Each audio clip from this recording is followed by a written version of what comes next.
Hello, everyone, and peace of Christ, all of you. Please invite your friends and let us have some good time together. Hello? Hello, Yes? Christian Prince. Yes, you are live on air. Okay, well, I'm live here too, and I just want to call you to tell you my experience and that I was Muslim, Okay. and I want everyone to know what I discovered to Islam. So first of all, I want to say that I converted to Islam. I come from a very, very broken family. Okay. I was a college student, and I became homeless. Right, it happened that in my university there was a big Muslim community. They talk nice to me, they sugarcoat things like usual. And I decided to convert because I said, okay, well, they're really nice. These are the only nice people that I've been around with. And I see that whatever they tell me, I was thinking it makes sense because they were saying, oh, we believe in Jesus Christ. And if we love Jesus, we respect Jesus. And Islam is a religion of peace, Mm-hmm. right? So I took Shahada. I want to admit publicly that I took it without me having zero understanding what is Islam. I just went outside and jumped and said, okay, I say the Shahada. Mm-hmm. Throughout time, I noticed that when I became Muslim, everyone was very nice to me. Everyone wanted me to pray for them. Everyone was trying to help me. Everyone, and from was all sugars and rainbows until I started, praying at the mosque. People who come and fix my hands during salat Mm-hmm. and say, "No, you're praying wrong," or watching how every step I make, or the clothes I wear, and it was so uncomfortable at the beginning, right?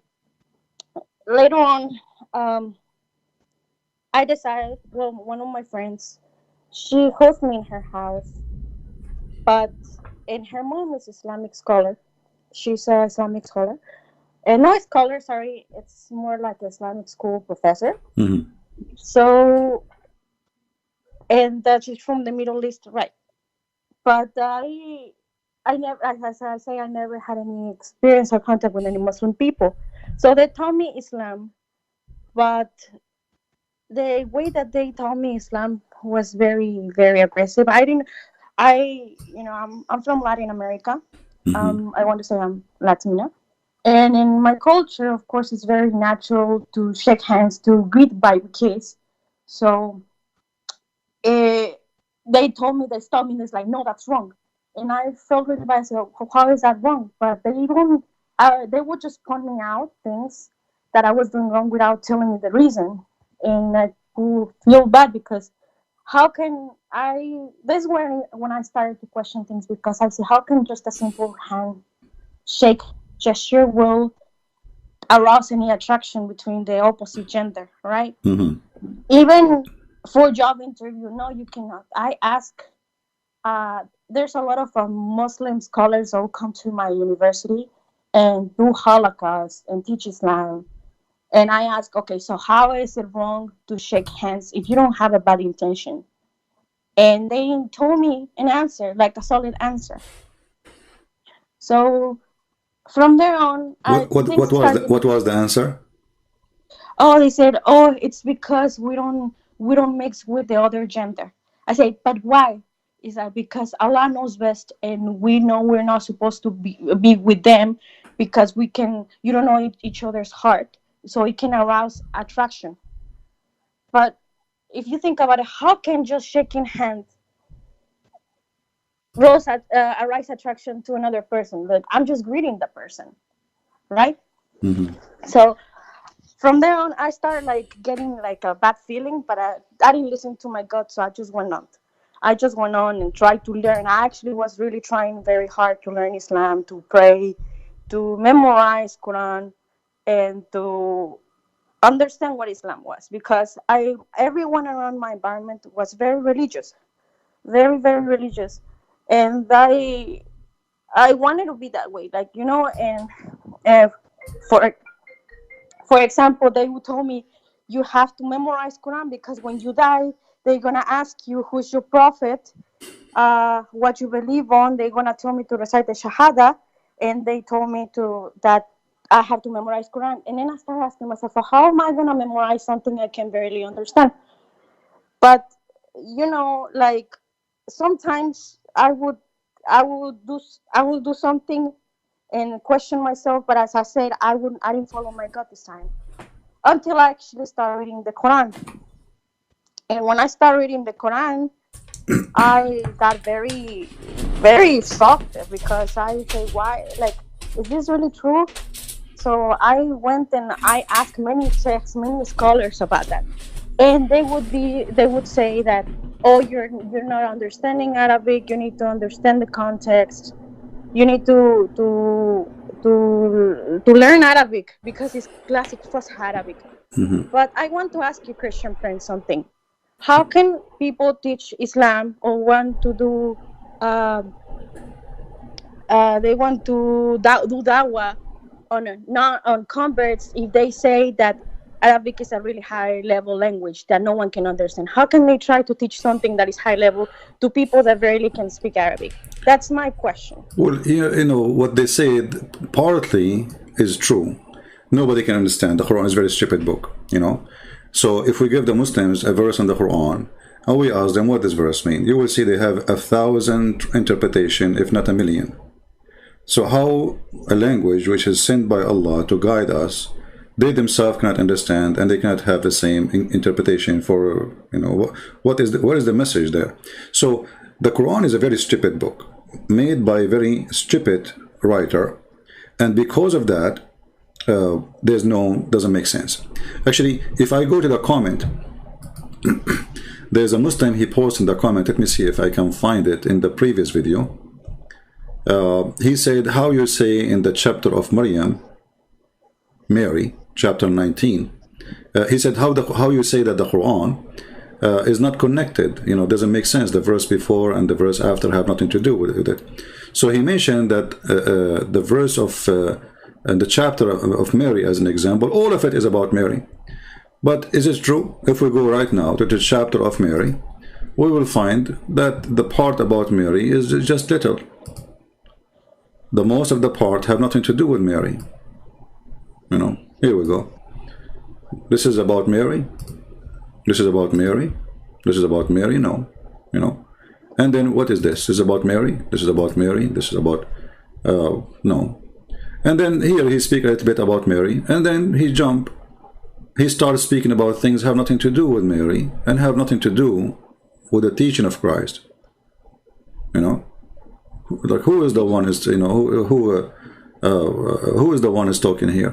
So in the Quran there is no connection between verses, and there is no connection between a verse and the one after it. Here talking about Mary. Okay, here we jump to Moses, and then we jump to Aaron. Why? Because Muhammad, he think that Aaron is the uncle of Isa, and who is Isa? We do not even know who is this name. So the Quran is a very stupid book, and this is why the Muslim, they try to fix the Quran. So when the Quran says he found the sun set in murky water, the Muslim, they have to add words to the verse in order to fix it. So they say it appeared to Alexander the Great that the sun set in, but Allah never said it appeared to him. He said he found it.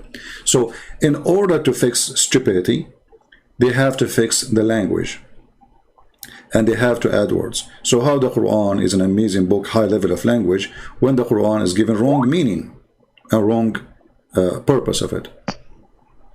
You know what I mean? I understand. And this is my question, like, why they even try to do dawah? Like, if they know that there's something's wrong and they claim that the translation is inaccurate, how in the heck they try to still convert people into Islam? Like that's you see, it's like you're asking the Satan why he's trying to fool you.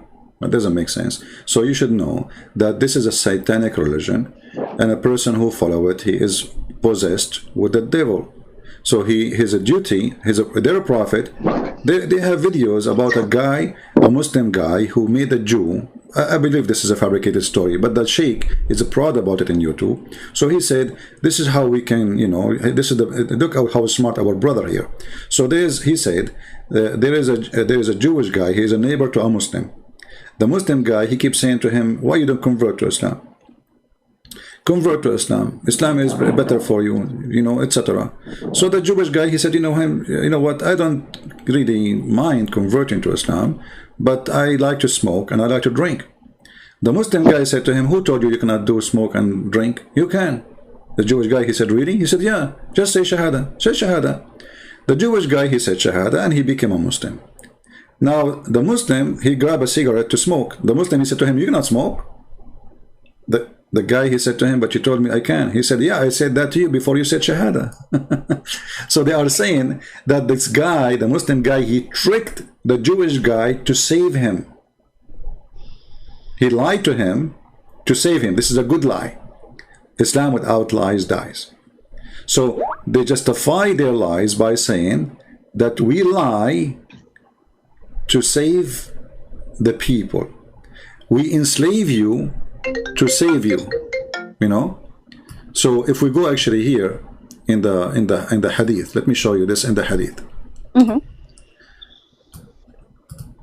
If you ask a Muslim why you attack people, nations, and enslave them and take them as sex slaves, why you do that? They say to you the answer in what the Prophet said. Okay.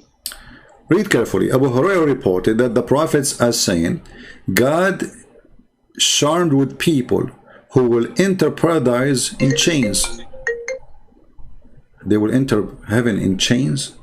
Why they will enter heaven and they have chains? Doesn't make sense. We have to search more. We go down a little bit, we find. Okay. Muhammad, he said to the Muslims, speaking to the Arab, you are the best of people ever raised up for between two brackets for the benefit of mankind. This is Quran chapter 3 verse 110. And then Muhammad explained that verse. You see, if you go on YouTube, all Muslims, they say this is, you see, the Quran says that the best of us is the one who is the best for mankind. This is what it says. But they will not say to you that this is about slaving and raping women of other nations. Read carefully. He said, the best of mankind of those who bring them with the chain around their necks till they embrace Islam. Thereby save them from eternal punishment and hellfire. So Muhammad, he told the Muslims that enslaving others is a duty of charity. Are you? Yeah, this is I'm showing the reference in front of you. You know, we don't say things without proof. Oh my God. Yeah. So okay, this is just make it even worse. Yeah. So those Muslims, because now you don't live in the land of Islam, they are not raping you and they are not taking you as a slave. But if you are, if Al Qaeda control, let's say you are a Mexican, I don't know where are you from, but let's say you are a Mexican and the Muslims took over Mexico and they will practice a true Islam, and they invade your country, they can take you and rape you, and this is the Quran proving that all over. And enslaving you is part of the duty of the Muslim. It's an obligation, it's not even a choice. As you see Muhammad praising the Muslims and Allah praising the Muslims, saying you are the best of mankind. Why? Because you enslave others. Because by enslaving them you force them to convert to Islam. And by the way, even those who convert to Islam, Muhammad, he refused to free them, most of them. As an example, Bilal, he was a slave of Muhammad and Muhammad did not free him. Muhammad, he died and still Bilal is a slave. So Bilal was never free? According to some Muslims, they claim that he was freed by Abu Bakr later. But the reference says that Bilal, he came to Abu Bakr and he says to him, if you bought me for the sake of Allah, will you free me for the sake of Allah? So obviously Bilal was begging, you know, for his freedom, and Muhammad never freed him. Okay, so how can people believe that this cult then, if it's a duty for enslaving people, how can everyone of Muslims believe this is a call from God? What? I'm sorry, but well, like, this is what happened to you too. You see, don't be offended what I will say. You know, always I like to be honest. You were with them in the same jar. You are the same. How you believe in such a garbage, you know? Sorry to say that to you. So No, no. you've been I mean, driven. You see, actually your guilt is bigger than their guilt. Sorry to say so. Why? Because okay, you were homeless, no problem. You were in need, no problem. And life was tough on you. I understand. But to convert to a religion, you do not know what it is. How that can happen? exactly. I was desperate. I was like, basically, I really appreciate them. I don't have anything against them. They're really nice as people. But my concern is these things, like just like something like this that you mentioned. When I saw that Aisha got married with the prophet, and the prophet was really old, like he was 55 or 56, not sure how, and she was a little girl. If I'm not mistaken, there's even a hadith that says that she was still playing with her dolls. Yes. That's disturbing, Yeah. really disturbing to think about that. And then my friends and other scholars, they excuse themselves saying, no, but at that time the girls are already mature, they ready for marriage. Those are other times. Those are she was already old. She was like, her body was developed because she's in the desert. It's really hot environment. Uh-huh. I mean, I'm sorry, but I don't know, like that's in that point I said, all right, there's something wrong, you know. You see, first of all, the claim of she is in the desert. Well, now we have girls who live in the desert in Saudi Arabia, and they are 6 years old. They are the same as a girl who live in New York. They are still little girls.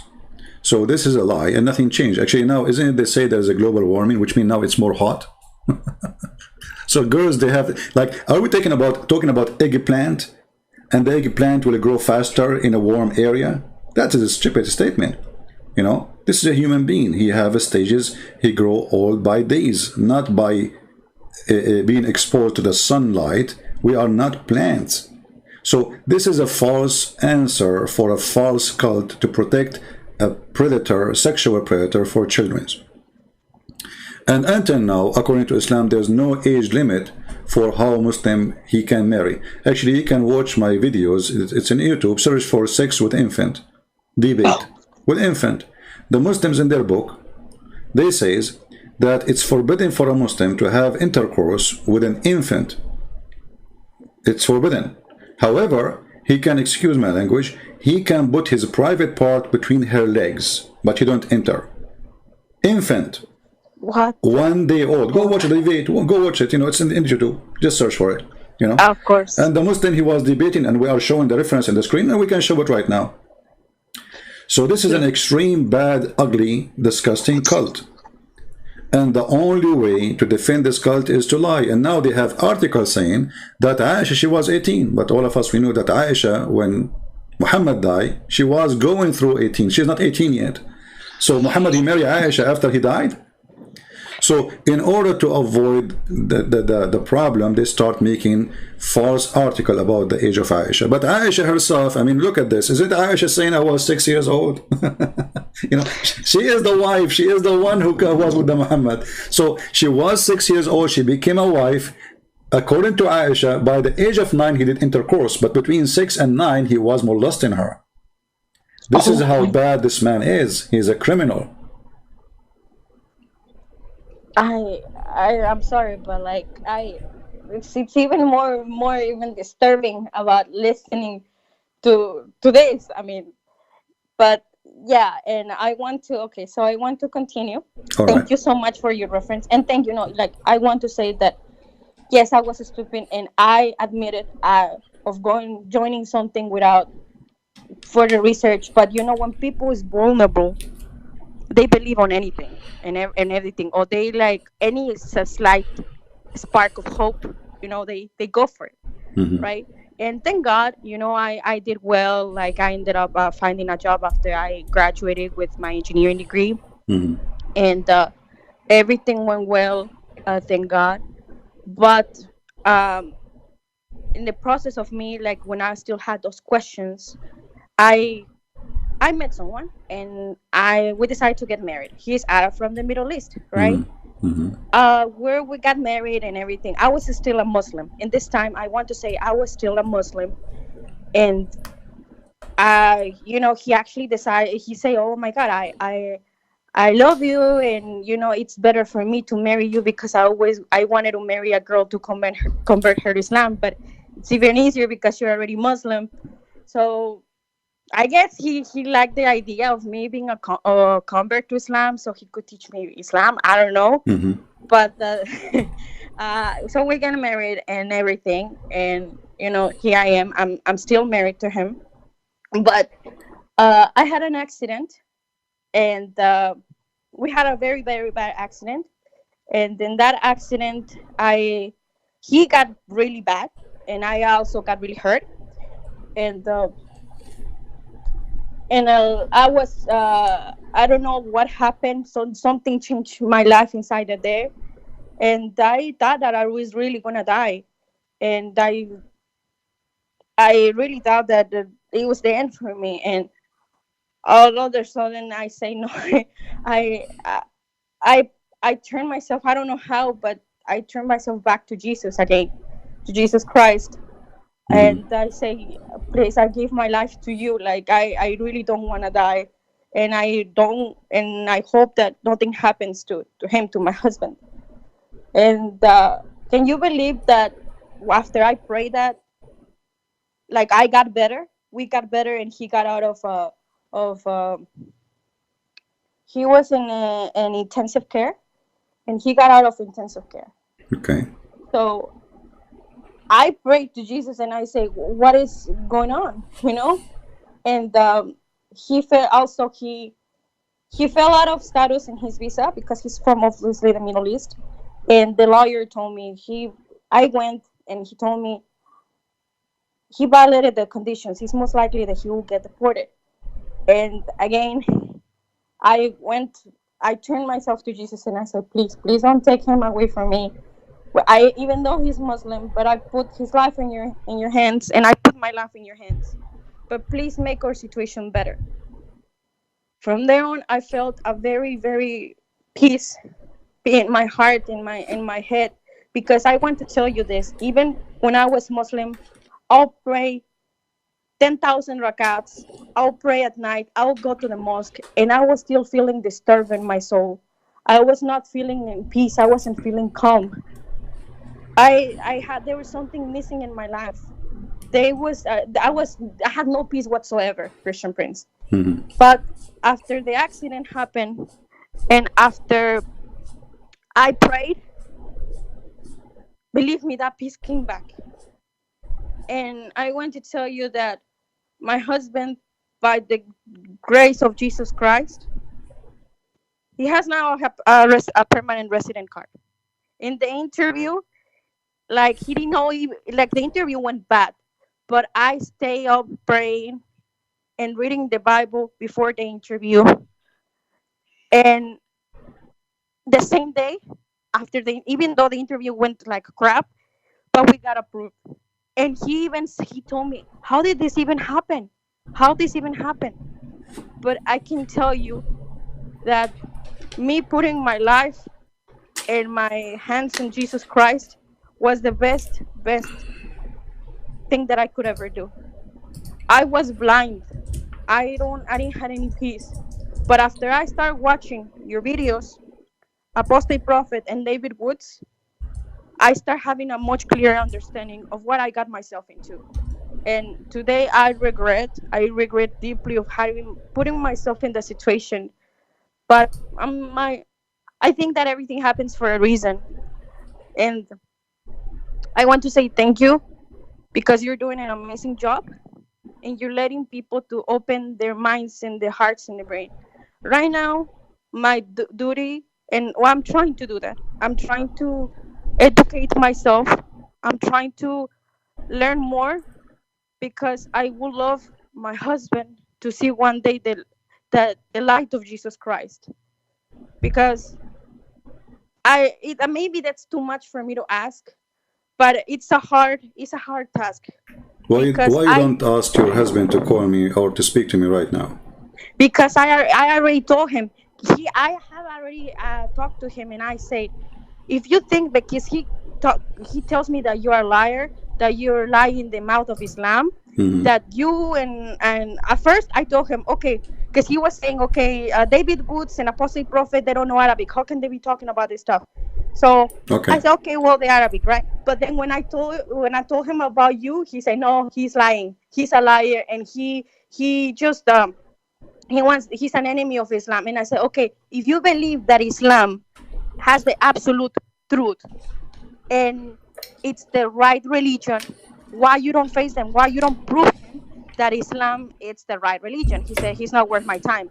So I was like, okay, so you're scared of him. Okay, Like, why not stop, stop, please. Hold on. Hey guys, did you hear what she said? There's a guy in the chat, he is saying that Fifi, he got me busted and he mentioned Imam Murrah, whatever. I say to all those, Abdul, this lady who was an ex-Muslim, she just said to you something very important. As long as I did lie, call me and show me the lie. And then record it. And then spread it around and let people laugh. Why you don't face me with my lies? How come you are so good and show that be Muslims that I'm lying? In a video you make, debating yourself and you win. For sure you will win. Muslims support you, whatever you say. So why they don't dare to call me and prove me that I am a liar? I'm here. I just said, who wanna call me? And this lady, she called me. I do not know her. Any Muslim can call me. So you have Muslim make tons of videos about me lying. Choose any of them and call me right now, and either we laugh at you and at them, or people will laugh at me. Like we have this guy, his name is Arman Views. Arman, how are you, Arman? Call me right now and let us talk about Imam Murrah, and people will die laughing at you. Do you dare? You don't dare, you're a potato, son of Muta. Muta boy. So they are street boys, they don't dare to face. This is what we are saying. You see, look at the title. Why Muslims avoid debating Arab Christian? Because all what they say here will prove to be false. Otherwise, trust me, they will be lined up to call me and to get me busted. But because they know that they are no match, they knew that they have nothing, they are bankrupt, they don't dare to call me. And in the same time, we have this guy who is saying, Fifi, why you don't ask Fifi to let me call him? I will call him right now. And he can choose any of the lies I say to talk about it. Anyone. We can start from lie number 1. do they dare? So they are a bunch of kids, and you Muslims are desperate. And here we go. Number 1 lie. Let me remind you. Your sister, she said that Aisha, she was a growing woman. She had her menstruation already, and we showed in the video and in the hadith that this is absolutely a lie, because at the age of 14 still she don't have her period. So who is the one who lie? The sun set in murky water? Oh, it doesn't say that, CP. It appears to Zulqarnain that it is sitting in murky water. And then this Abdul, this is why they are so angry from me. They said, this is the correct hadith, apostate prophet. Which one? Which one? This one, let me show it to you. Sorry, I will let you stay with me a little bit, you know. Okay. This is the correct hadith, okay? Okay, what is the correct hadith? What is the one, you know? This is the correct one. Okay, this is the one explain Islam for us. Yes, I agree with this hadith. This is absolutely the authentic hadith. Go and watch the video and die laughing. And what is the authentic hadith which those little girls they agree with? They say that Allah Prophet said to Abu Dhar, do you know where the sun set? I replied, Allah and his apostle know best. For sure, they associate the name of their prophet and the knowledge of their God with the knowledge of Muhammad. They are mushrikeen, kuffar. He said it goes and prostrate underneath Allah's throne. And Susu and Mimi and Fifi, they say, yes, this is correct. We agree with that. But this is what really, this is alone is enough to prove Islam to be shish kebab. As long as they agree, all of them about it, that this is authentic and this is the true and this is the hadith which is telling the truth. Your prophet teach that the sun goes every day from the east to the west and sleep and excuse my language, enter the butt of Allah. Oh. And then the sun will ask Allah for permission to go back. And then Allah, one day, will refuse because this is the judgment day time, and he will say to the sun, go back where you came from. So who is the one is lying? Abdul's. Who is the one is lying? Now you cannot say they don't agree. They say they agree with this hadith. And the video is there. They agree with it. They said, yes, this is the authentic hadith. Here the Prophet, peace be upon him, he respond to you. He respond to us? Absolutely. I want to ask Go ahead, lady. Go ahead, sorry. Huh? So I was making the comparison of Muhammad, right? My understanding is that he's a caravan rover. He had multiple wives.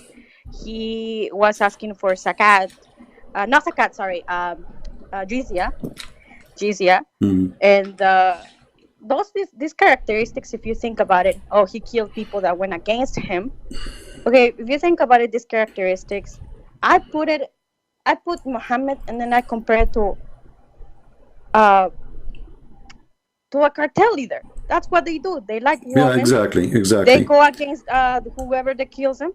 And in Latin American countries, what they do is they ask for to business for tax protection money. Right. This is Islam. And if you don't give it to them, you kill them. So that's what a cartel leader does, right? Actually, the mafia, the word mafia. The word mafia is coming from Islam. The word mafia, maybe you do not know. When the Muslims occupy part of Europe and they withdraw when they lost the war, then the criminals, they took over the business of the Muslims. So they come to the stores and they say, the same you used to pay to the Muslims, you have to pay us to protect you. The Muslims, they force you to pay, otherwise pay or die. So the mafia started with Islam. Even the word mafia is an Islamic. The word assassination is coming from Islam. This is coming from the word from the person. His name is Hassan al-Hashash. He's a person who built a castle, and he give drugs to the Muslims, and then he send them. He sent a letter to the princes or rich people saying, pay me or die. And if you don't pay him, he will send one of his addicted to assassinate the person because he refused to pay. This is exactly Islam today. Islam today, convert or you die. We will send you a person to stab you. Just yesterday, a Somalian person, he stabbed 4 Italian women and a child, he is 6 years old. Go search the news. So this is Islam. Islam is a religion of assassination. It is a cult. It is about sex. And if we ask Muslims, and those who are proud about their prophet, if we go in the Quran right now, we will find that Allah, he made a chapter or a verse in the Quran about the private part of Muhammad and how to make him happy. And this is only a privilege to the prophet. And what is the privilege saying? That Muhammad, he can sleep with all those women. In the top of that, any woman, she can offer herself to the prophet to sleep with him. What does this have to do with God? A person already have tons of wives and he have tons of sex slaves. Why he need women to offer themselves? And those women, if we go and read the interpretation, it says that if a prophet, his eyes fall into a woman, and even if she is married, her husband must divorce her immediately. What kind of a prophet this prophet is if his eyes fall into a woman? Like now you are married to this Muslim guy, right? Mm-hmm. So if Muhammad come to your house and he like you, your husband must divorce you so the prophet, he can have you. And trust me, your husband, don't say bad words, please. Sorry. And your husband, he will do it happily. He will do it happily. And tell your husband, what about you call this guy and ask him to challenge him to show us what he just said about if Muhammad, he saw me, you have to divorce me so he can have me. Tell him why you don't dare. Just ask him, show us on the screen. Don't debate the guy.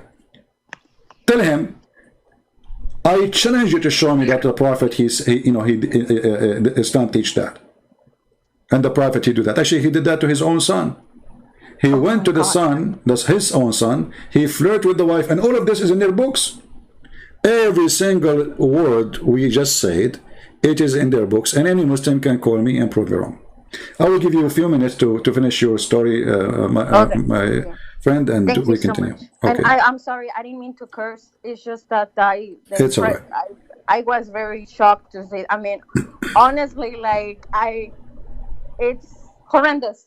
Like I have no even words to say it, but like how can like that how can that even be called a religion? Like how can I'm sorry, but like any Muslim is willing to give their wives to the husband just because he says so. Please tell me where is the spirituality, the God part in there. That's not.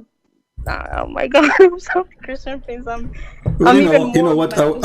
I will do something. I will send you a link in Arabic, and I want you to tell him. Can you read it for me? Please, please send that to me, please. Yeah. Tell him. Are you proud about your prophet? And by the way, you do not need him to translate because you can use Google Translation. You know what I mean? You do not need him Okay. because if he tried to lie to you and says it doesn't say that, get him busted. Say, hey, listen. Let us use Google Translation, and this is your official website. I can give it to you. Actually, let me give it to you from the official government website of the Kingdom of Saudi Arabia. So he will not say, oh, this is a website, anyone can make a website. This is government website. Let us go there. Here we go. This is the official government website of the Kingdom of Saudi Arabia, and this is the link. I will give it to you in Skype.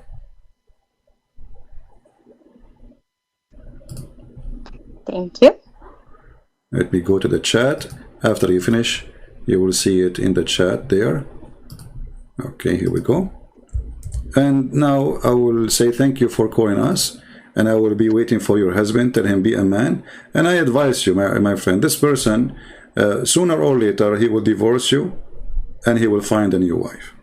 Just wait. Time will come. This is because as long as he is a Muslim, this is what Muslims do. When the woman, she get a little bit older, she gave him some kids, she got a little bit choppy, he go and find a brand new wife in the Middle East. As simple as that. I'm just sharing the truth. Even their prophet, he said, why you marry a previously married woman? Why you marry a woman, she is not a child? And I can show you the reference right now. Muhammad, he encouraged them to marry children who they are virgins, so they can be amused by them and they have fun. This is the reference in the front of us. You see, this is the story. A man who married a woman previously married, or let us say she is not a virgin. So according to Muhammad, the correct thing to do is to go and find a little child. She is a baby, and to marry her and have sex with her. And here you see actually, because if you say to you, oh, it doesn't say she is a little girl, it says that. It says the guy, he said, he answered the prophet, he says, the reason I did not marry a child, a young daughter, a young girl, because I want a woman to take care of my orphans. My brother, he died, and I needed a woman who should take care of them, not a girl like them. And let me give you the reference too for this one, so you can show it to your so-called husband. You know, by the way, I don't know, you said you are a Christian. A Christian cannot marry non-Christian. I'm sorry, by the way, I want to say that I had no idea about that because I was Catholic.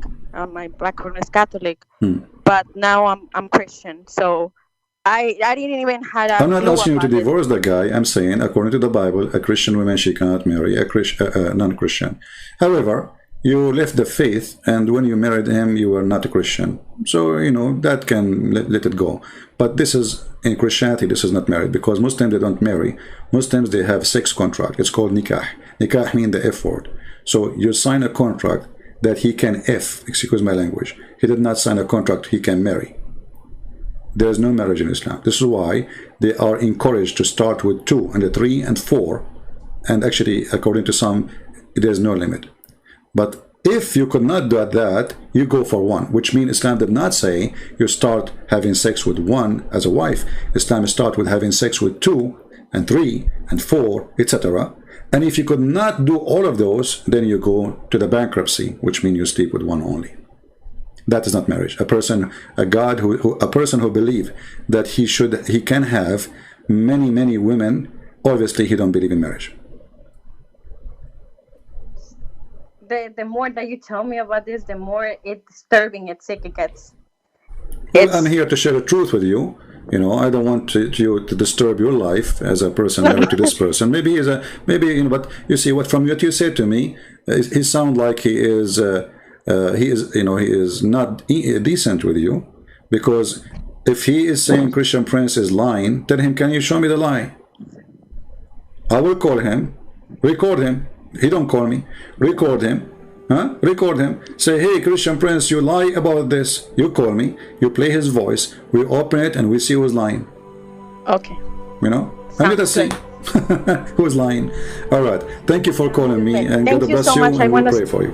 Before you end call, please keep doing what you're doing. You're awesome, and we need more people like you in this world. Thank you so much. Thank you. Take care. Have a wonderful day. Bye. Bye-bye.